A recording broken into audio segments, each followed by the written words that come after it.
রক্তকে রিফাইন করার জন্য, এই রক্তকে পরিশুদ্ধি করার জন্য কে করতেছে? করনেওয়ালাকে বলেন দেখি। কে? আরো জোরে বলেন কে?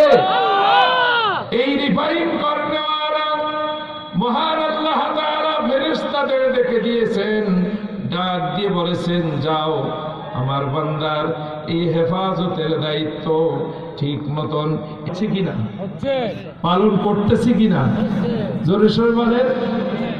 পালন হচ্ছে তো? কি বলেন, ঠিক কিনা? আল্লাহর শুকরিয়া আদায় করেন, সবাই বলেন আলহামদুলিল্লাহ। আমার ভাইরা দোস্তরা, সহিহ বুখারী শরীফের হাদিস,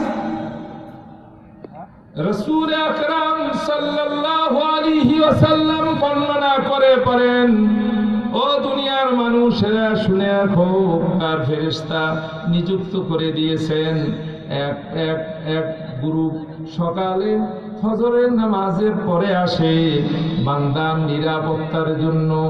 এইগুলি আসর পর্যন্ত থাকে, আসরের সময় এই ফেরেশতাগুলি চলে যায়, আবার আসর থেকে ফজর পর্যন্ত আরেক গ্রুপ নিরাপত্তার দায়িত্ব পালন করে। এই নিরাপত্তার দায়িত্বটা কি? কি নিরাপদ? প্রতি মুহূর্তে মুহূর্তে, প্রতি নিঃশ্বাসে নিঃশ্বাসে বান্দার প্রতিটি দিক বিদিক সমস্ত সংরক্ষণ করার দায়িত্ব কার বলেন দেখি? বলেন জোরে সোরে বলেন, কার?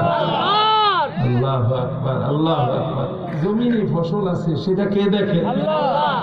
এই পুকুরে মাছ বড় কি হাওয়ার উপরে হয়? কি ভাই, হাওয়ার উপরে হয়? শুকরিয়া কি দিয়ে আদায় করবেন বলেন আমার আল্লাহ? কি দিয়ে আদায় করবেন বলেন? আলহামদুলিল্লাহ। আলহামদুলিল্লাহ বলেন জোরে সোরে, আরো জোরে সোরে বলেন আলহামদুলিল্লাহ। আমার আল্লাহর শুকরিয়া আদায় করে শেষ করতে পারবেন না। ছেড়ে দিয়ে আসলেন ছোট্ট পোনা মাছ, কি বা দিলেন? বড় করতেছেন